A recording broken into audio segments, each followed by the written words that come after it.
Halo semuanya, selamat datang di channel yang tidak layak untuk dihina ini. Sebelum kita mulai, atur posisi santainya, seruput kopinya, dan mari kita berhayal. Setelah kembali ke sekte pada keesokan harinya, Lin Tian ikut pertemuan yang diadakan, itu untuk membahas pertarungan di tepi pantai dekat kota laut kemarin. Lin Tian menjelaskan semuanya kepada mereka dari awal, di saat Lin Bai yang melawan monster bermata tiga itu, beserta arai teleportasi yang dihancurkan oleh Lin Bai. An-er, apakah maksudmu mereka sendiri tidak tahu arah dari tempat mereka muncul itu? Tanya Loulu. Benar paman, jawab Lin Tian. Itu bagus, jadi, mereka akan kebingungan mencari di mana pasukan mereka yang hilang. Hahaha, ucap Bing yang sambil tertawa. Lalu bagaimana dengan Kekaisaran Laut? Apakah kita akan membantu mereka? Tanya Lin Hou. Ayah, paman, biar aku saja yang ke sana, jawab Lin Tian. Dia telah memutuskan agar pergi sendiri ke sana, karena itu sudah cukup jika dia saja yang pergi ke sana, itu dikarenakan, Sekte Langit sedang sibuk untuk menyelenggarakan acara 1 tahun lagi. Tapi An-er, ucap Bing Yang. Tidak apa-apa paman, aku sudah kuat sekarang, dan aku juga akan membawa Feng Er dan Lin Bai bersamaku, balas Lin Tian. Oh, baiklah kalau begitu, paman tidak akan banyak bicara lagi, berhati-hatilah, ucap Bing Yang. Iya paman, balas Lin Tian sambil memberi hormat. Sekarang Lin Tian sudah tidak menggunakan topeng wajahnya lagi, dan dia akan tampil dengan wajah aslinya, dan itu akan membuat wanita tergila-gila kepada dirinya. Ngomong-ngomong, kucing di kepalamu itu, biarkan tetua membakarnya selama 3 hari, ucap tetua kelima dengan kesal. Kamu, dasar orang tua sialan, apa maksudmu dengan membakarku? Aku ini kucing yang baik hati, teriak Lin Bai dengan marah, dan dia langsung berdiri di kepala Lin Tian sambil berteriak ke arah tetua kelima. Tentu saja mereka semua sudah tidak kaget dengan Lin Bai yang bisa berbicara, karena mereka sudah tahu akan 4 binatang suci itu, tetapi itu hanya di kalangan mereka sajalah yang mengetahuinya, contohnya seperti para tetua, dan untuk murid-murid di sana, mereka tidak ada yang mengetahuinya. Apa katamu? Baik hati, pantatmu yang baik hati, kamu itu kucing sialan yang bisanya hanya membuat masalah. Jika kamu baik hati, kenapa kamu mengambil ternak orang di kota laut, teriak tetua kelima dengan kesal.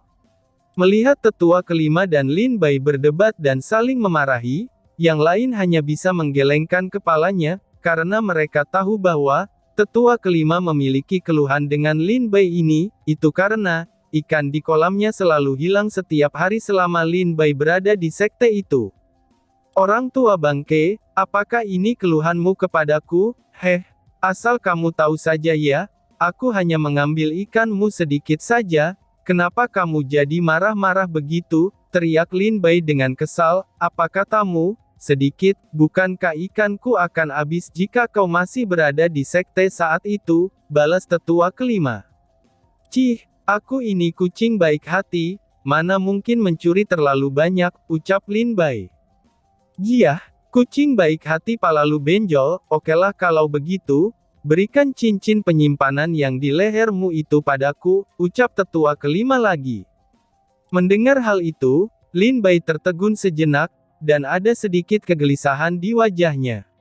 Lin Tian tahu kalau Lin Bai ini pasti menyembunyikan curiannya. Di dalam cincin yang dulu diberikan oleh Lin Tian, cincin itu mampu menampung banyak barang, dan bahkan hewan sekaligus. Sialan, jika aku bisa mencuri, bagaimana caranya aku bisa mencuri ternak yang besar itu, ucap Lin Bai yang mencari alasan. Itu, tetua kelima langsung bingung, bagaimanakah caranya, harimau yang berpura-pura menjadi kucing ini mengambilnya, jika dia menggunakan wujud aslinya, pasti akan ketahuan oleh para penjaga dan orang-orang yang ada di sana. Lihatlah, bahkan kamu sendiri tidak bisa menjawabnya kan, ucap Lin Bai dengan percaya diri. Kalau begitu, beritahu aku bagaimana kamu mencurinya, tanya Feng Er yang muncul di belakang Lin Tian. Lin Tian langsung berbalik dan menatap Feng Er. Dari kemarin, Feng Er langsung menyembuhkan dirinya setelah pertempuran itu. Lin Bai yang melihat wanita di depannya agak merasakan takut, dan ada kecemasan di dalam hatinya. Itu berarti aku tidak mencurinya, mereka saja tidak tahu bagaimana aku mengambilnya, balas Lin Bai. Oh, begitukah? Ucap Feng Er sambil mengerutkan keningnya. Tentu saja dong, aku kan kucing yang baik, balas Lin Bai. Oh, baiklah, kakak, apakah boneka yang sebelumnya telah kakak berikan kepada Lin Bai, tanya Feng Er. Tentu saja, dia dulu pernah meminta salah satu bonekaku, jadi tanpa berpikir lagi, aku memberikannya kepada Lin Bai, balas Lin Tian. Lalu setelah dipikir-pikir, semua orang di sana baru mengetahui, bagaimana caranya kucing ini mengambil ternak dan bahan-bahan lainnya. Sialan, kamu menggunakan boneka yang kuat itu untuk mencuri, kamu benar-benar kucing sialan, teriak tetua kelima. Semua orang hanya menggelengkan kepalanya juga, setelah mengerti tentang itu semua.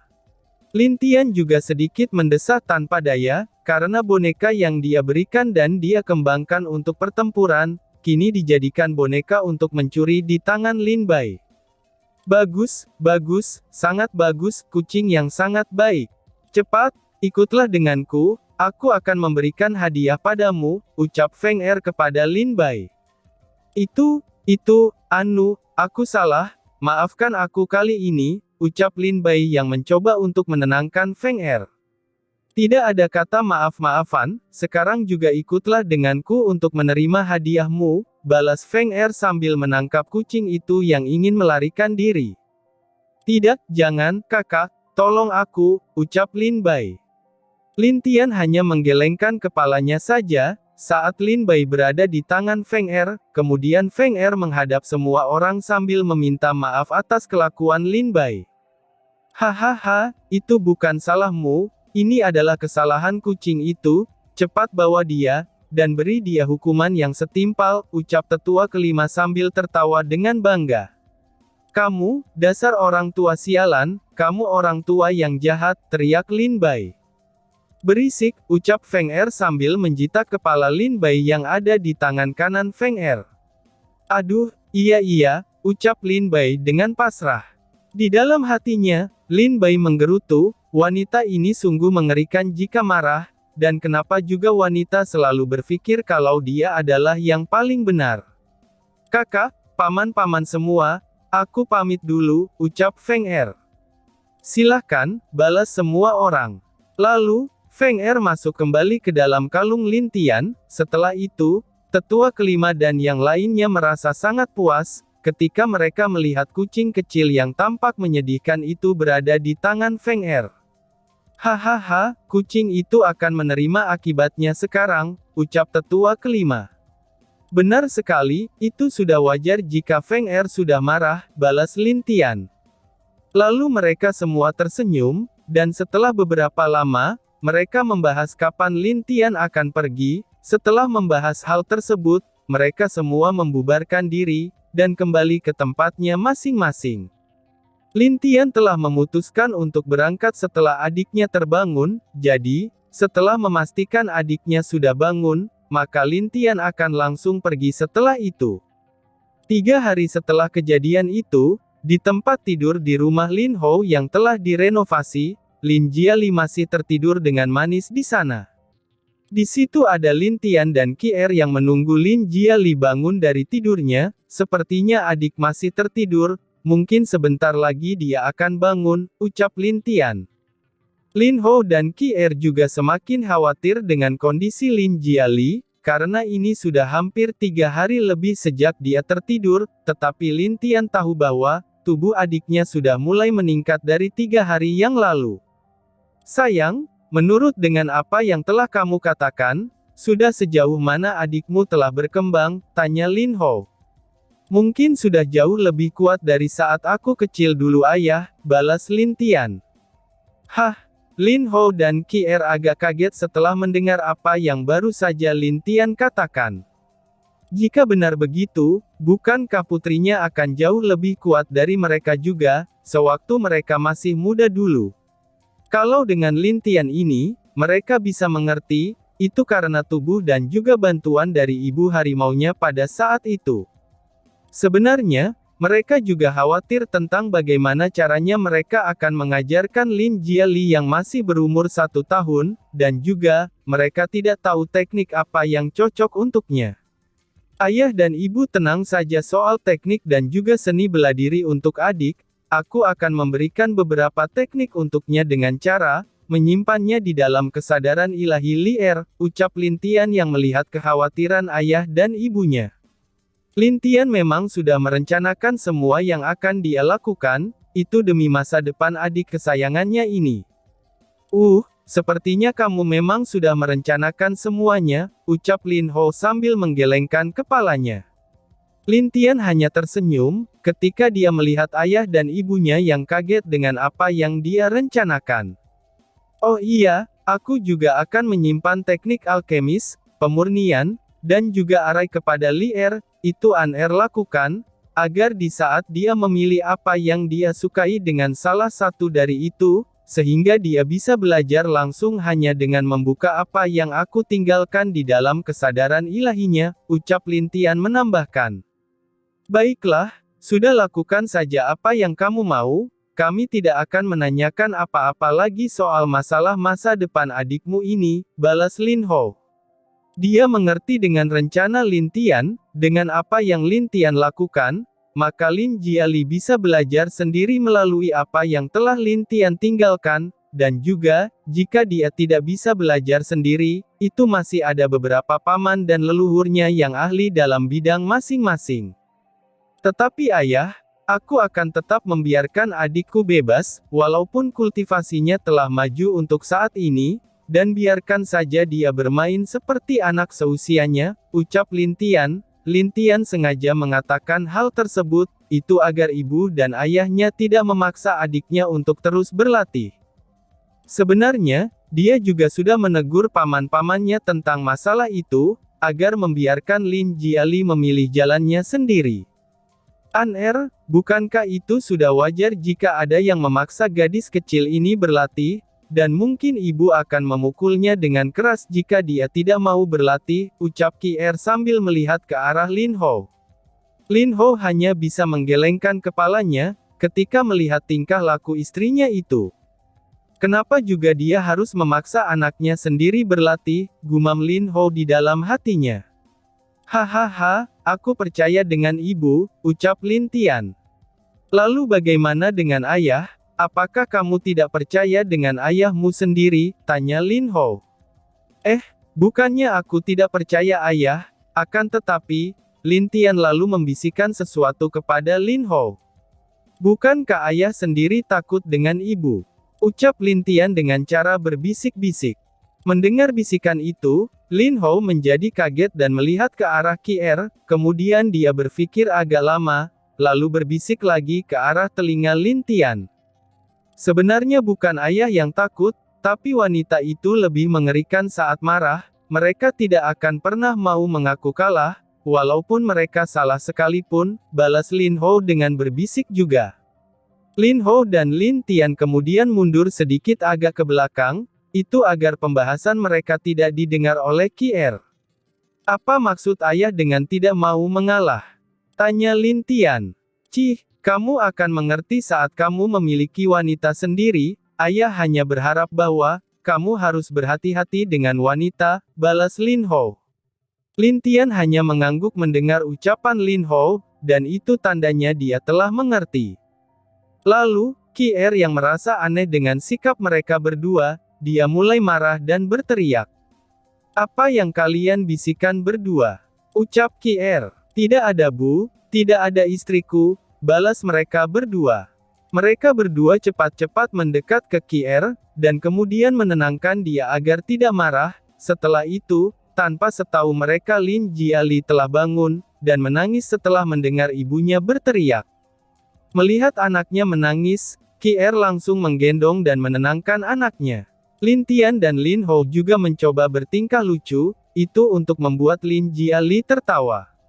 Di dalam kamar itu, ada sebuah keluarga yang sedang sibuk menenangkan anak kecil yang sedang menangis. Di suatu tempat yang berada di sebuah aula yang besar. Apa yang sebenarnya terjadi? Tanya seorang pria yang duduk di kursi paling tinggi yang ada di sana. Di tengah aula itu, ada seorang pria berjubah hitam, orang itu berpenampilan sama, dengan orang yang ditemukan oleh Lin Bai. Semua orang yang telah melewati area teleportasi itu telah mati, dan lampu jiwa yang ada di dalam ruangan jiwa juga telah padam, jawab orang yang berlutut itu. Lampu jiwa adalah sesuatu yang digunakan oleh beberapa orang untuk memastikan bahwa seseorang yang mereka kenal masih hidup atau tidak. Biasanya, setiap lampu jiwa itu akan berisi sedikit jiwa dari si pemilik lampu jiwa tersebut. Jika lampu jiwa itu padam, maka orang tersebut sudah dapat dipastikan telah mati, dan dari situ juga, kita bisa mengetahui keadaan orang tersebut. Sial, aku berencana untuk mengirim lebih dari 500 orang untuk membantu pemberontakan di Kekaisaran Laut, tapi sekarang 100 orang telah mati, area yang kita buat juga telah hancur, dan orang yang akan kita kirim juga banyak yang terluka, itu karena area yang dihancurkan secara paksa. Apakah ada yang dapat menjelaskan semua ini kepadaku? Ucap pria itu sambil berdiri dengan marah. Semua orang di sana tidak ada yang berani berbicara, dan mereka juga marah, karena rencana yang mereka buat secara tersembunyi dari ahli kuat dunia biru, itu malah menyebabkan kehancuran bagi pihak mereka sendiri. Jenderal, sebenarnya area itu kita buat, itu agar tidak tahu di mana kita akan dikirim, tetapi yang jelas, pasukan kita akan dikirim di sekitar area Laut Timur, jadi kirimkan beberapa orang di sekitar daerah benua timur, dan aku yakin kita bisa mengetahui alasannya, ucap Kapten Darah yang pernah dilawan oleh Lin Tian. Mungkin sekarang dia bisa dibilang sebagai jenderal, karena kekuatannya sudah hampir pulih ke kondisi semula, walaupun tidak sepenuhnya pulih. Jenderal Darah ketiga, jadi apa gunanya mengirim pasukan kita untuk menjelajahi itu semua? Tanya Jenderal Darah sang pengisap. Dia adalah orang yang pernah berbicara dengan pria bertopeng, orang tersebut bisa disebut sebagai jenderal kedua dari 10 jenderal yang ada di dunia biru. Dan tiba-tiba saja bersambung. Sekian dan terima kasih banyak.